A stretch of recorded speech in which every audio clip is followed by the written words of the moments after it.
Thank you all for joining us, and again, for a little extra patience and grace as we explore a new tech format.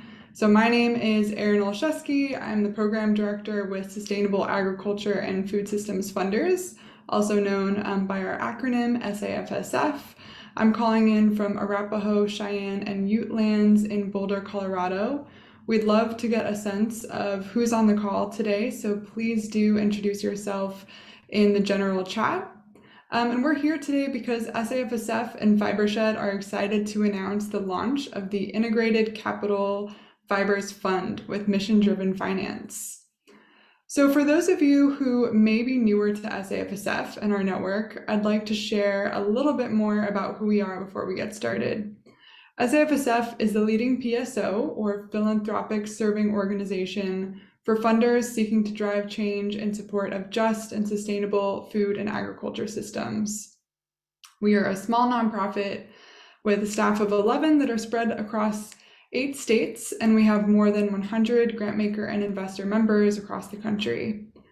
Our mission is to amplify the impact of philanthropic and investment communities in support of just and sustainable food and agriculture systems. So with that, I'd like to turn it over to Sarah Kelly. Sarah has been working as a consultant to SAFSF since 2019 for its work on sustainable fiber crops as part of the agricultural system. She'll be moderating today and sharing a few thank yous, some exciting news, and introduction to our speakers to get us started. So with that, over to you, Sarah.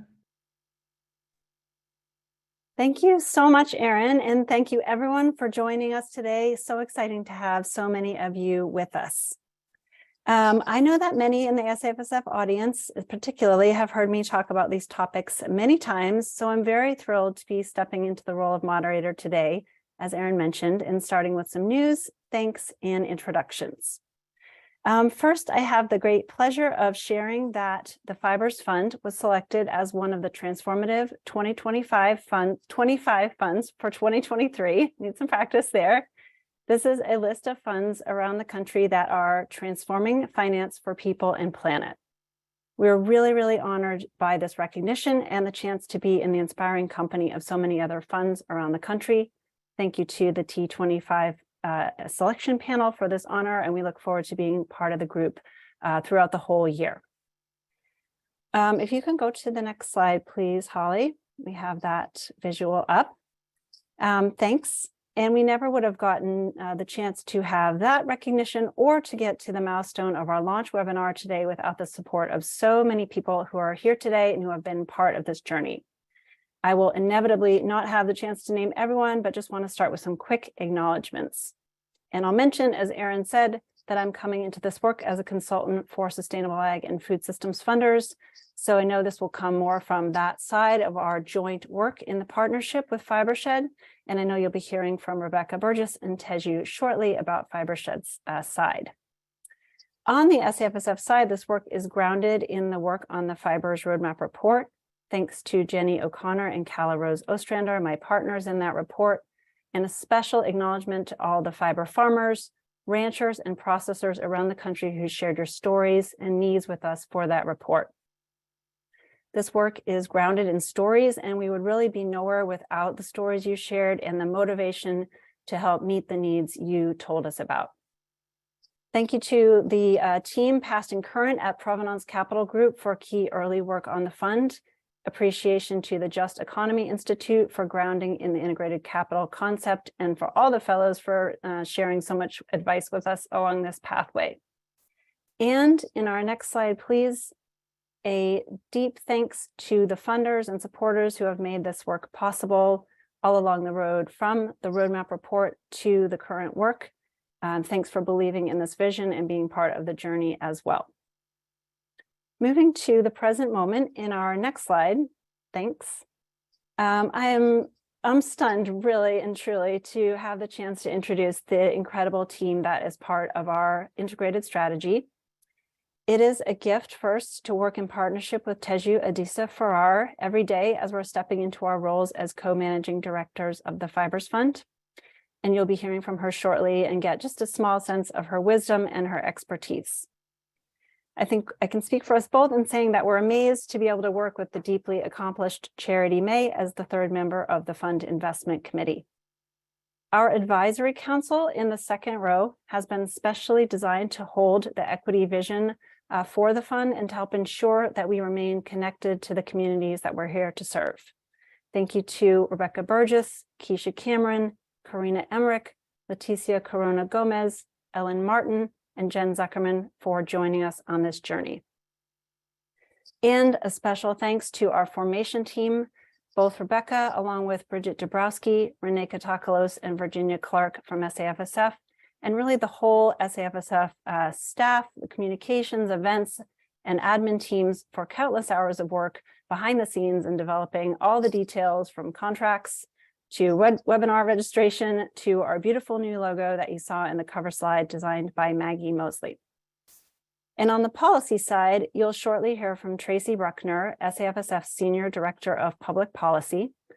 The roadmap vision was informed both by capital gaps and policy needs that we heard about from farmers and ranchers raising fiber crops around the country. And we've informed that platform through discussions with our partner groups, including Fibershed. Tracy and Maggie Mascarenas from her team have really taken that and run on the implementation side, and they have the detailed policy knowledge to understand exactly what needs to happen behind the scenes for that work to move forward. And last but not least, you'll be hearing from Lauren Grattan, co-founder and chief community officer of Mission Driven Finance. When we launched the partnership between Fibershed and SAFSF, we knew what gaps we wanted to fill, and we were clear on our equity vision. But we knew that we needed a partner who really understood the how, not just the how of the mechanics, but how actually to embed equity in financing and how those are really so tightly connected. We're so fortunate to have found Lauren and the whole team at Mission Driven Finance as partners in this work. I'd like to just briefly close with special recognition of two amazing women, Virginia Clark and Rebecca Burgess, executive directors of SAFSF and Fibershed, respectively. It is not every day that you put a dream out into this world and find someone who not only believes in it, but is willing to really step into it, take big risks, and mobilize and make space within the organization for that dream to grow. For me, on the SAFSF side, that has been Virginia. She will be stepping aside from her role as ED of SAFSF this year after 20 years at the helm. So just know, Virginia, that you might be stepping down from that role, but we won't let you get too far from the fibers work, and it's a huge part of your legacy. And last, I will pass it to Rebecca Burgess. When I started this work in 2015, Rebecca was already a beacon of inspiration on the landscape for her work with soil-based regional fibers. And I know that is true for so many of you today because we saw so many Fibershed affiliate members from around the country and the world joining us today. All the work on the fund is motivated by the desire to serve the needs that Rebecca and all of you on the landscape are coming across every day. And so I know that you'll be hearing about her vision and background, and I'll pass it over to her. Thank you. Thank you so much, Sarah. That was an incredibly beautiful introduction, and good to be here with you all today. We'll go to the next slide. So I just wanted to illuminate the partnership components and the vision for how this came together. The work at Fibershed has been focused on listening, uplifting, partnering, and collaborating with a network of growers, so ranchers and farmers and small manufacturers, and our design community, the creative community that metabolizes those materials into things that become our second skin. And in the process of listening and holding space for understanding what growers' needs were, we've chronically identified the missing middle of manufacturing as an issue that we know exists and we know needs to have a host of solutions provided to it so that we can actually develop soil to skin and soil to soil systems for our communities in a decentralized manner. So the Regional Fiber Manufacturing Initiative was something that Fibershed engaged through something called a Regional Textile Economies Program. The goal was to see who was in the communities that We're trying to fix the missing middle. And what were these entrepreneurs looking for? They were looking for support with engineering. And then once we understood, like, okay, this is what the factory floor could look like. What's the financial model? What are the capital investments? What's the throughput? How many employees? What are the hard costs, variable costs? So with Providence Capital, engineer Nick Wenner, and the work of Teju Adisa Farrar and Democracy at Work legal teams, we were able to provide entrepreneurs a set of capacity building resources. And thank you for that slide. That's what they received. And at the same time, Cal Rose, Ostrander, and Jenny O'Connor and Sarah Kelly were working on the roadmap. And they were seeing all these gaps in the system. And we were on the ground listening and feeling out all these gaps directly from the mouths of the entrepreneurs. And so many of you on this call are those entrepreneurs or are those funders who've tried to be helping those entrepreneurs. And you know that the ecosystem has had a lot of collapse points, and we have to build it up as a system. Natural dyes, natural fibers, carding, spinning, scouring, knitting, weaving, design, it all needs our investment and our care and our nurturing. And so I think that we got to this point where between the roadmap and the RFMI, we decided that entrepreneurs are here in plenty. They know what they need. We know we can provide them capacity to produce a very salient business plan, but now we need a fund. Now we need to actually support them to uplift them financially to put these businesses on the ground. Hence the Fibers Fund. I think that was, we'll go to the next slide. I don't know if that's my last slide. Oh, so the gaps. I mentioned these, but I just wanted, and I won't go through them due to time, but if you have time to look at the Fibers Roadmap project, these are outlined very carefully there.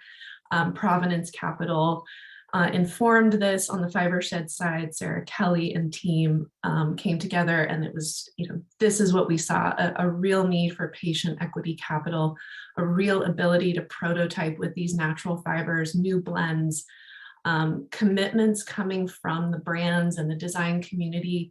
But that was always hard to get if you didn't have prototyping. So there's a lot of chicken and egg cycles in each one of these circles that also need unlocking. So not only are there gaps, but then you find yourself sometimes really needing to break a cycle. So we found that the Fibers Fund strategy is one of the key ways to break the current chicken and egg cycle that we're in right now, that we just need to see, again, emergent businesses landed in a way that they envision for themselves, knowing what they know of their community. They know the supply, they know demand. We just need to build this out. So again, across the board, regions across the US, these were the gaps. I think that was, we'll go to the next slide. And I'll hand it over to Teju, my dear colleague. Thank you, Teju. Thanks, Rebecca. So I'm sure most of you know that the current fiber and textile industry, which we mainly call the fashion industry, is incredibly unsustainable. It is not only unsustainable for the planet, but it's also unsustainable for the people. And we know this across the economic, social, and political aspects of this industry. So we have some statistics here just to highlight the ways in which we believe this industry is not really set up for people and the planet to thrive. So the average gap between textile industry and living wage is 45%. If you click next, Holly, we can also say that most of the people who are making our clothes are women of color, usually in countries in Southeast Asia, Latin America, and in some cases, sub-Saharan Africa. 85% of fast fashion ends up in landfills. And we also know that Black communities make up the majority of folks who are living near landfills. 64% of all the fibers we wear, probably more, are made from oil, and essentially polyester. Those are petroleum-based fibers. And we know that this reinforces the fossil fuel industry, which is the most polluting industry on the planet, and fashion reinforces this dependence on fossil fuels. And we also know that the oil and fossil fuel industry more generally wreaks havoc on Black communities, and Black people are 75% more likely to live near oil and gas refineries. So this whole system is dependent not only on exploiting wages and women of color and people of color, but also our ecologies and our amazing planet that we get to live on. Next slide. So in that, we believe that building the U.S. natural regenerative fiber ecosystem is an opportunity to invest in equity as well as climate mitigation. Next. Soil-based regenerative natural fibers have fewer negative impacts on our ecologies and the people who work with them. This is something that we know. They have much less carbon emissions than the petroleum-based, polyester-based fibers that a lot of our clothes are made with these days. Next. We also believe that building soil-based natural fibers unlocks the potential for regenerative land management, climate change mitigation through certain climate beneficial practices, and an alternative to this extractive textile industry. We believe having an alternative alongside this industry, rather than trying to transform an industry that's really embedded in sort of oppressive systems, is the best way to, excuse me, unlock this potential for climate and people to thrive. Next, please. Regenerative fiber producers and sustainable textile businesses are using practices that honor the humans, animals, and ecological relationships that create our material realities. So we really want to have this fund as a way to uplift, support the folks who are doing this work that is a more holistic way of how we create our clothes and the fabrics that make up our lives. Next.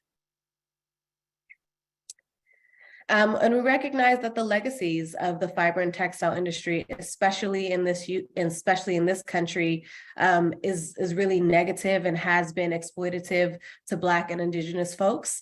So supporting Black and Indigenous producers and processors acknowledges that these communities are crucial to a truly regenerative system. And one of the ways that we're doing this, next slide, is with a Black fiber cohort. So it's really important for us to acknowledge the realities of this industry. And one of those realities is that 98% of land in this country is owned by white Americans. So when we're working with soil-based fibers, it's really important to have a clear and decisive way to create more inclusion. And one of these ways is through the Black fiber cohort, which is to support early stage Black businesses.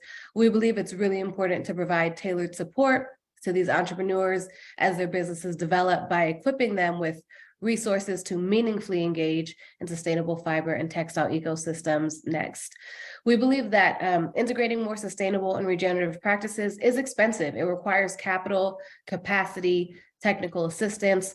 Black entrepreneurs, for a variety of legacy reasons, often don't have financial safety nets. So providing livelihood support is crucial to really have an equity vision. Next bullet point, please. And we believe the cohort model will be better positioned for Black businesses to secure other types of capital from the fund in the future from other sources. So giving them this early stage support, this technical assistance, and making sure that it's tailored to their needs is a way to set them up to be better positioned to grow in the future. Next slide. So the holistic model for the Fibers Fund is really about combining flexible financing with business technical assistance, grants, and tailored support. And that's one of the reasons why we partnered with Mission-Driven Finance, because we needed an organization that had the know-how, that had the equity vision, that can really bring the operations of this fund to life as the administrator and manager. So with that, I'm happy to turn it over to Lauren, who's going to share more about our partner, Mission-Driven Finance. Thank you so much, Teju, and thank you all for coming today and for being part of this. It's so exciting to get to this point. As mentioned, my name is Lauren Gratton. I'm co-founder and chief community officer of Mission-Driven Finance, calling in today from Kumeyaay Lands in San Diego, California. Mission-Driven Finance, as our name makes plain, is a finance firm that is seeking to create impact. And for us, that looks like inclusive economic opportunity. And we know, as Teju was mentioning, that that shows up in a variety of different kinds of ways. And we need to have capital systems that support the kinds of impact that we seek to have. And the opportunity with the Sustainable Agriculture Food Systems Funders and Fibershed to bring an integrated capital fibers fund to life and really center communities who have been overlooked and underestimated by the financial system, rebuild that missing middle infrastructure that Rebecca was talking about, and enable an environment that creates pathways for businesses to grow in ways that are rooted in values is really what we are all about. We've done this with several communities across the country and now have flowed more than $70 million into community in restorative and supportive ways. And we're excited to be able to do that with the Fibers Fund as well. So what this fund is to grow soil-based natural fibers in the United States. You've already heard from Sarah, from Rebecca, from Tiju, how critical a fiber ecosystem, a business ecosystem is for regenerative agriculture, for intersectional health equity. This is a key path for us. So this is intended to provide right-sized financing to small and medium US-based organizations. We're doing lots of things differently, not yet ready to go through international law as well, but US-based businesses that are growing or processing soil-based natural fibers or natural dye materials and embracing sustainable and regenerative agricultural practices in doing that. The support, as Teju alluded to, is providing a variety of tools together: grants and technical assistance stipends, forgivable loans, and term loans that help folks to have stepping stones into more traditional forms of capital. We do this in ways that are inclusive and flexible. We know that if we were to use the same exact financial tools that have been prevalent in our current financial system, we'd end up with the same kinds of results. So the way that mission-driven finance works is that we refuse to use personal credit scores, which are a fundamentally racist algorithm, or personal guarantees, as those are preferential to folks that already have access to generational wealth. So we're doing analysis in ways that are meeting folks where they are and tailoring those structures, those investment vehicles to each business. These can be loans, it can be revenue-based financing. We know a lot of people in the agricultural space, both producers and processors, have lumpy cash flows when revenue is coming in. So we can create the structures that meet these businesses where they're at. And we have culturally sensitive options as well, including Islamic-based financing, and can work with producers that need to speak a few other languages. Not all of the languages, but a few. But we are happy to be partners in this work. At this stage, we are testing some underwriting, not yet ready for a flood of applications to come in, but we're excited to be launching and moving forward with this work.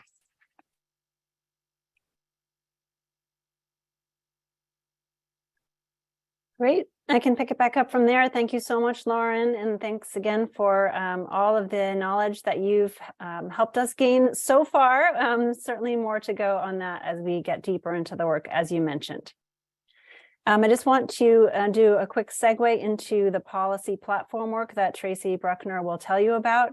As I mentioned at the top, we're shifting a little bit now from our full partnership with Fibershed and Mission-Driven Finance into the policy platform on the SAFSF side.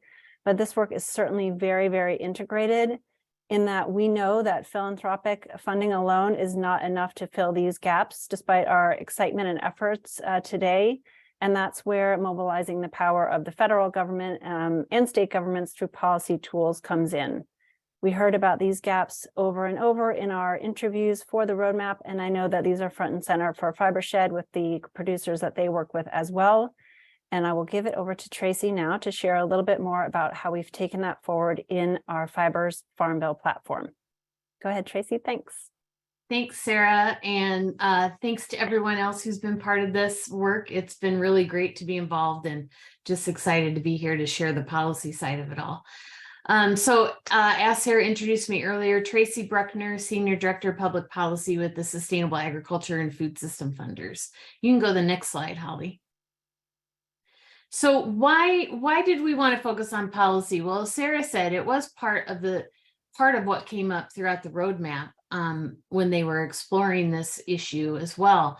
But even within all the different levers that came up in the roadmap, each single one of those levers has a policy component, whether you're talking about access to capital or access to federal programs in general. All of that is a policy lever. And we think about policy especially as it applies to food and agriculture, it has an enormous impact on what's happening on the ground, from what's grown to what foods people eat, to how economically distressed families are allowed to eat. All of those kinds of things are largely shaped by public policy, in particular when we're talking about the Farm Bill.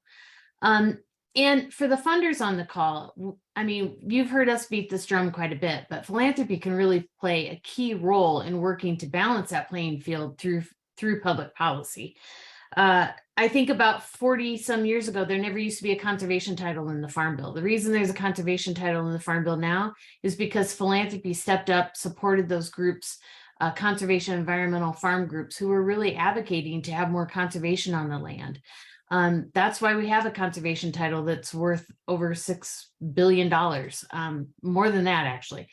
And, you know, it's about leveraging resources. The federal government brings to bear so many resources.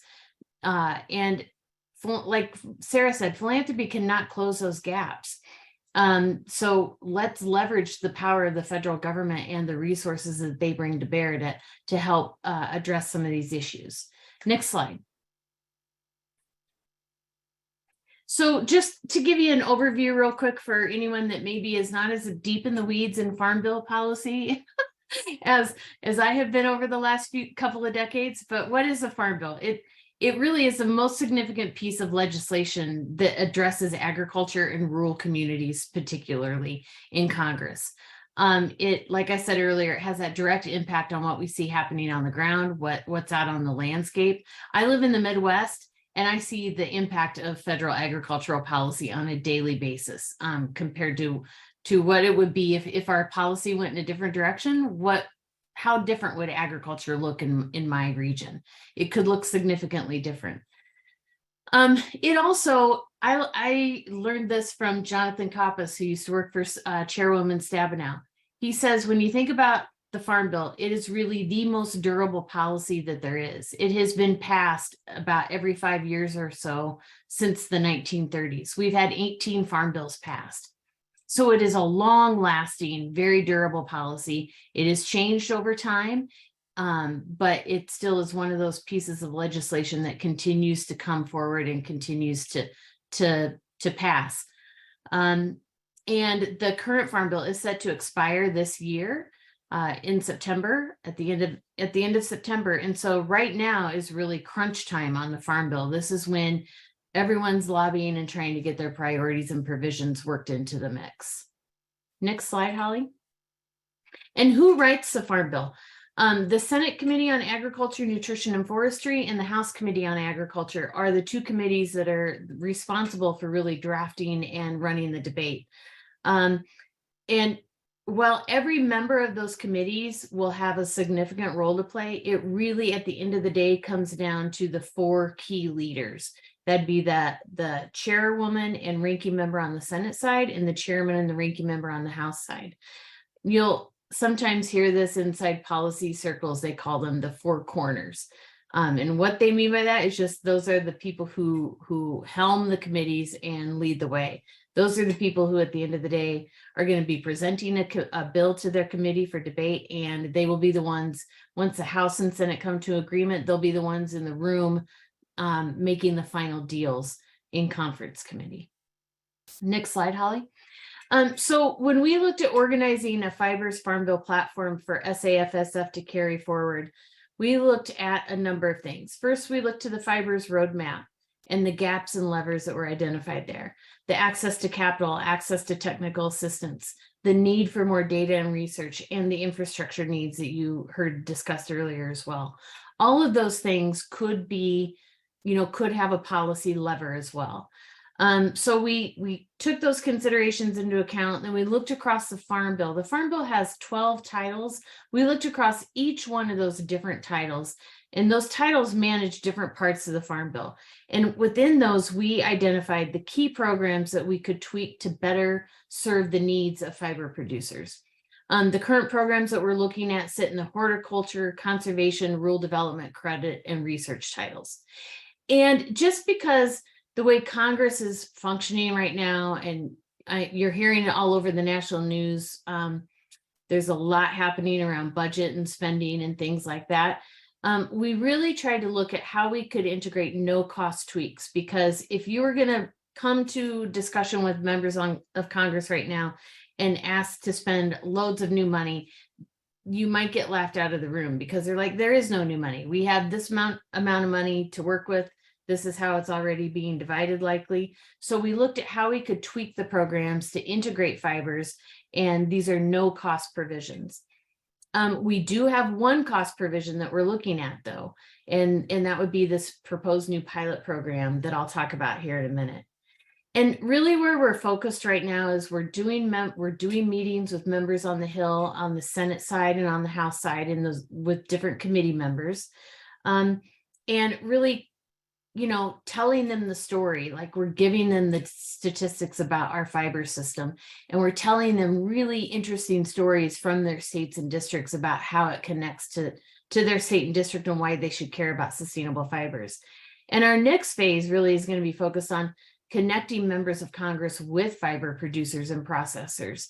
No good policy happens without the grassroots. And so for those of you on the call today on this webinar who may be a fiber producer, it's very, very important that you think about reaching out to your member of Congress and talking to them about why this is an important issue for you. And we'll be following up, and I'll talk about that here in a minute. Next slide. Just to give you a sense, these are some of the different specific programs. I'm not going to go into the weeds on this. If you want to know more, you have more questions, please feel free to reach out to me. But these are the different programs that we're looking to integrate those no-cost tweaks to. I'd say one that rises to the top for us is really that local agricultural market program, because that is a competitive grant program that is designed to build local and regional food systems. And we're really trying to up the ante for them on that and say, fiber goes with food. Wherever we're talking about food, we need to be talking about sustainable fibers.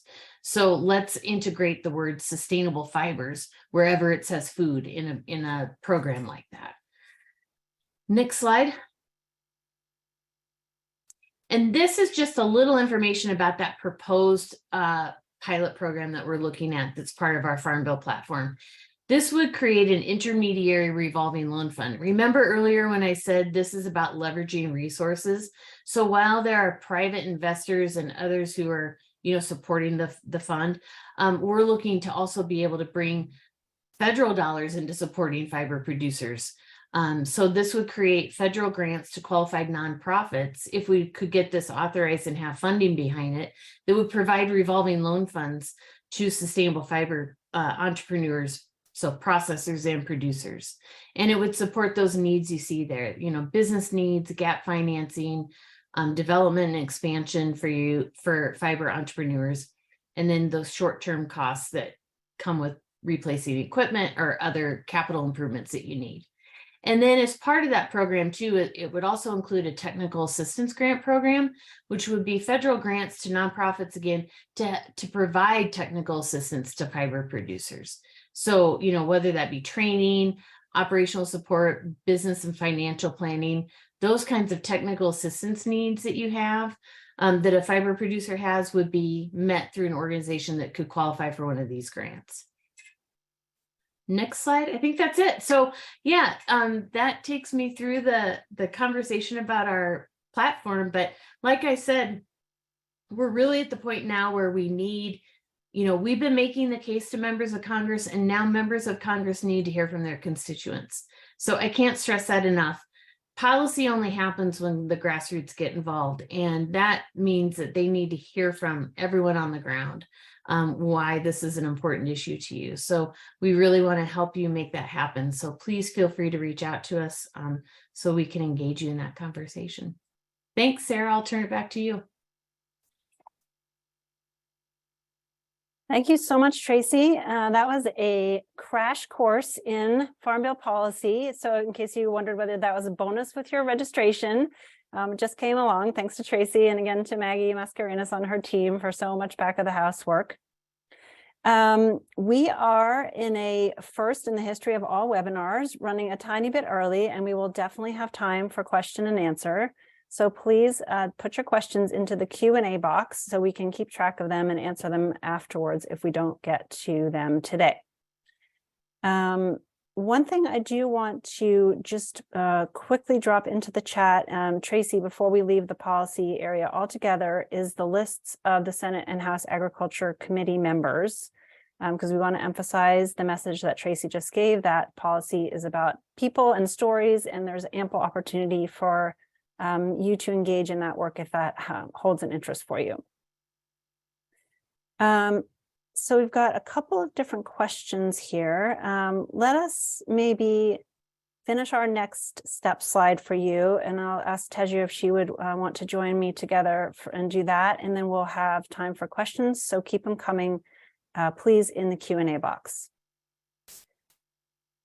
I'll start by saying that some of our next steps include the ongoing policy work that you just heard about from Tracy, and finalizing the work with our fund governance bodies, including the Advisory Council and the Investment Committee. We'll be working through a pilots grant process, and we are aiming to have our first distributions in Q3. That's pending capital availability. You want to take over, Teju, and let people know how to reach us, and I will hopefully get the site going live at the right time here. Yes, so we have the Fibers Fund site. I know some of you tried to click the link. I dropped the password in there. It's Fibers. It will be public very soon. You can reach out to Sarah and I for any questions you have, to check out the bios of our amazing dream team and governance team that Sarah mentioned early on in this webinar, and to just learn a little bit more about the mission and development of this fund and the ongoing work that we will be continuing to do over the next few months. As Sarah said, we're hoping to get to talk to more businesses in the next few months, although we're not quite there yet. We're working on some early stages of the grants process and other processes that Lauren mentioned. So we're happy to chat with folks who are interested in any aspects of the fund, set up some meetings with you all to have those conversations. So we look forward to that in the coming months. And we're happy to answer some of the questions that have come into the chat. Maybe I can start with the first question around provisions for legal support, as large companies and brands are often aggressive at pursuing small suppliers. So as we mentioned, part of our model is technical assistance and grants for technical assistance stipends. And so we're really hoping that the businesses tell us what kind of technical assistance would be most helpful for them. And considering that many small businesses are run almost exclusively by solo entrepreneurs or two individuals, we want to make sure that if legal technical assistance is what is needed, or accounting technical assistance is what is needed, that can be provided as well. So I don't know, Lauren, if you want to add on to that question also. Well stated, Teju. And we know that legal can be an issue. We know that bookkeeping can be an issue. We want to provide support for those, as they don't have a great source of repayment for a very much needed expense.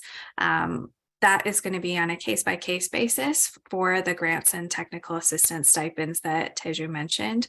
But we are happy to get those kinds of questions and see like why this specific issue is a block for you and how getting over it would help to seed more regenerative and sustainable agriculture through natural fibers.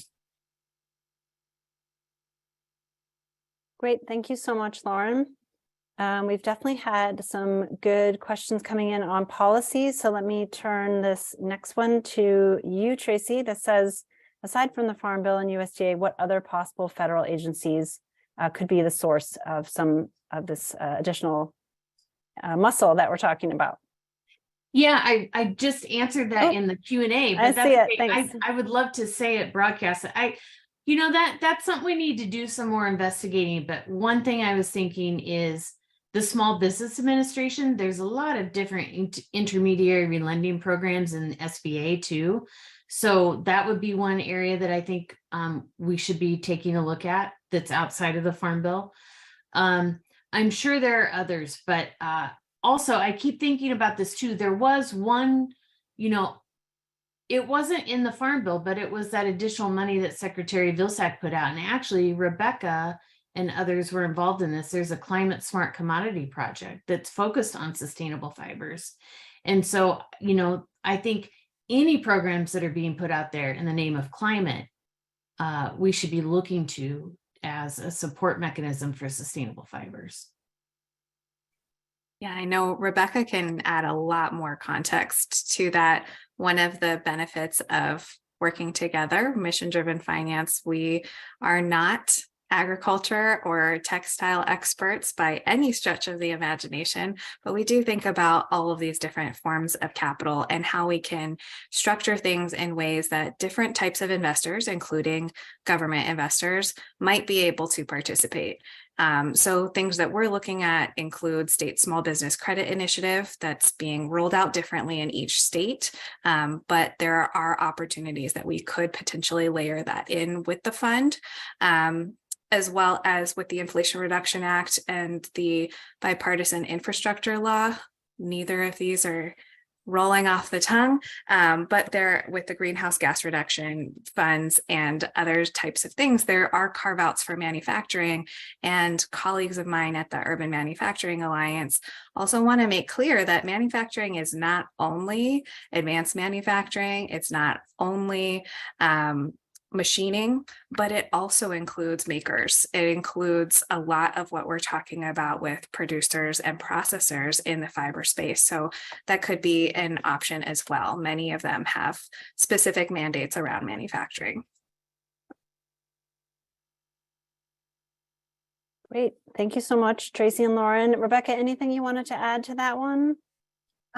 No, well, actually, yes, one quick thing. I just wanted to say that there is funding, it looks like possibly $3 billion in new flexible investment for potentially manufacturing that's going to be coming through the federal government, and the states are right now evaluating, like in California, what a green bank would look like. And I know it's just in the comment period where agencies are trying to inform what a green bank would look like. But I think this is going to be something that we see potentially in more than just California, where you get to start shaping. We have iBank here, but the ability to shape green investments, which would be mitigating and adapting to climate change, but that is local, resilient, adapted economies that have manufacturing capability that's decentralized. So I'm hopeful for a move on green banking. And I'm also, just also very hopeful for the existing CARES package dollars that came down the line that is still being digested by states. In California, there's $600 million for implementation of anything a region decides they think they need. So if you're on this call right now and you're in one of the 13 regions in California, which you are, if you live in California, you're in one of the 13, I would really like to make sure I get you into the listening sessions so that fiber manufacturing gets into all of the plans for California's vision for its sustainable economic future. So contact Fibershed if you have any ability to go to these SURF meetings. I'd really like to facilitate that, because we could get this kind of maker-focused manufacturing into the long-haul program and process for California's vision for its next economy. Right now, we have a year to do that. Thank you so much, Rebecca. I really appreciate it. And thank you everyone for the great questions that are coming in to the Q&A. I'm going to ask Lauren to field this next one for any additional details on the fund. Certainly some restrictions around this one, but I'll pass it to Lauren for this. Thanks for the question and for the enthusiasm. There's limited things that we can say in a public webinar, but we are, it is integrated capital inbound and integrated capital outbound. We're happy to have conversations with folks that are eager to support this. We have pathways for charitable and accredited investors, but best to talk to us directly. So drop a note to Sarah at Fibers at SAFSF.org, and we'll get a call set up with you and to share more information. Thanks, Lauren. And yes, we would love to continue those conversations within the proper bounds. So please do reach out. We also had a question that absolutely falls into Teju's expertise on the Black Fiber cohort. So could you share a little more, Teju, with us about the vision you're bringing forward for that? That's been a huge part of our efforts.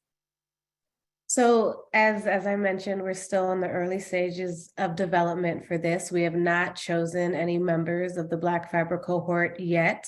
In the next coming months, we're hoping to solidify some more aspects of the Fibers Fund strategy, in which case we will be then choosing some members of the cohort, thinking of starting small with about 3 businesses so we can make sure we're giving them the tailored support and attention that they need. So when all of that information is available, it will be up on the Fibers Fund site. So just, you can email me if you want more information, or look forward to it being on the site in the next couple of months. Great. Thank you so much, Teju. I will mention just in relation to the question about further information and a few others that we do have our site live now as of basically right now, real time here, folks. So fibersfund.com, the site's live. Excuse any, whoops, I got a correction to finders.com. That is not what I want it to say. Fibersfund.com, putting it in the chat. And excuse any last minute hiccups as we work on getting all of these pieces launching today. I see Tracy has answered you in the chat. Kate, thank you for the good question about reimbursable issues with federal grants. That's an issue we heard about from many producers on the Fibers Roadmap and before. And let's see here. I think we're I'm just noticing a comment about collectives of indigo growers, and I know there was also a couple comments about small producers, and we just want to say that we know there is a huge need to support the regenerative fiber industry, and we can't help everyone, and that's why we're hoping this fund can be catalytic to show that there is this huge need, and that if we invest in small producers, then we're able to create these alternative ways of creating our soil to soil systems. So while we know there's a lot of need for folks at many different scales, we're going to do the best we can with what we have over the next couple of years to support those that are most aligned with the vision and mission and scale of this fund. And we hope that that sort of initiates a ripple effect where other folks are starting to invest more in these alternative fiber production systems. So also on our site, under the Contact Us section, you will see just some basic eligibility requirements for what we're thinking about for the fund. So you can just look at those and of course contact us for more information. But we do have to work with what we have, and we can't solve this issue alone. So just want to say for the folks who are asking about different types of support that we see you and we hear you, and we're hoping that this creates a ripple effect for other folks to start investing more in this type of work. Perfect. Thank you so much, Teju. And there's a lot of great answers to some of the questions coming here in the Q&A box. Teju has posted some of the definitions that we are relying on for terms like regenerative or sustainable. We are not in the business of trying to come up with new definitions for those, but just trying to build those into our criteria and our values, as Teju just mentioned.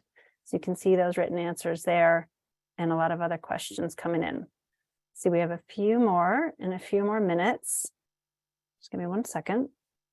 I can answer live. Asher, your question, is there a specific natural fiber that will be focused on first? No, that's not our intention. We know that producers around the country are working with all kinds of incredible fibers, and that does pose challenges for us because there's so many and so many different ones, but we wanted to really open up that space. We know people are sometimes raising more than one, and there can often be part of connected ecosystems. And let's see. I think we answered Destiny. I hope we answered to your satisfaction with Teju speaking about collectives for indigo growers.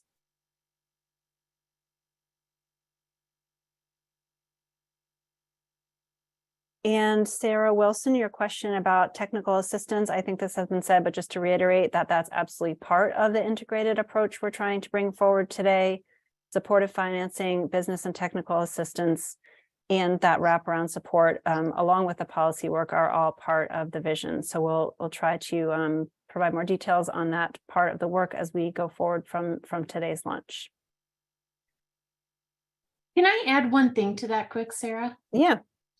So Sarah Wilson, your question, it has, I mean, I think another part of that to think about too is USDA is putting a lot of funding out there right now, just with all the funding that they had from COVID related initiatives and things like that, where that money is still going out the door. And one of the things that they've really tried to work with on, and we've tried to make some headway with them on too, is having grant writers who are willing to help underserved communities, those communities who have not typically benefited from those types of grant dollars. So if that's something you're interested in, I know there's some stuff there that, you know, we could connect you to. So would really be happy to connect with you on that.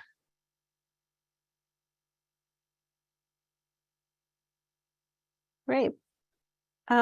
Tracy, I apologize if this has come through already because it's a lot to track here, but I just want to quickly post in the chat. You had mentioned earlier sharing the links for the Senate Ag Committee members and the House Ag Committee members. Just want to make those available for people to see. If you're wondering, well, who is my representative and how might I get connected? Those are all publicly available information. So I've set those in the chat and we can include those in follow-up as well. But just as Tracy has emphasized, and we are seeing this in our meetings, these are real humans making policy, and what they really care about is serving the constituents in their districts. So if that includes you, they work for you, and you have a huge opportunity to reach out and be in touch with them. I think we have come to answer all the questions that have been posed so far, I hope. Thank you for the amazing questions and thinking. I want to give it back to the SAFSF staff for any final wrap up they might want to do. And stunned by all of your interest and efforts. Thank you so much. And I know we'll have tons and tons of follow up to do. So we've opened the site channel for those questions, and do please reach out and be in touch. Thank you, Sarah, and thank you all for the great comments, discussion, and engagement in the chat. We've had such a great outpouring of support from you all for this webinar, so thank you again for making the time to show up today. For the funders on the call, I would like to invite you to learn more about our SAFSF 2023 forum in June that'll be hosted in Washington, D.C., as well as other upcoming virtual webinars. So just a note to clarify that the SAFSF Forum is a funder-only event, and that the majority of our webinars are funders-only as well. So that is the audience that we're looking here for. But I'm going to plug the link to our forum into the chat, as well as our upcoming event.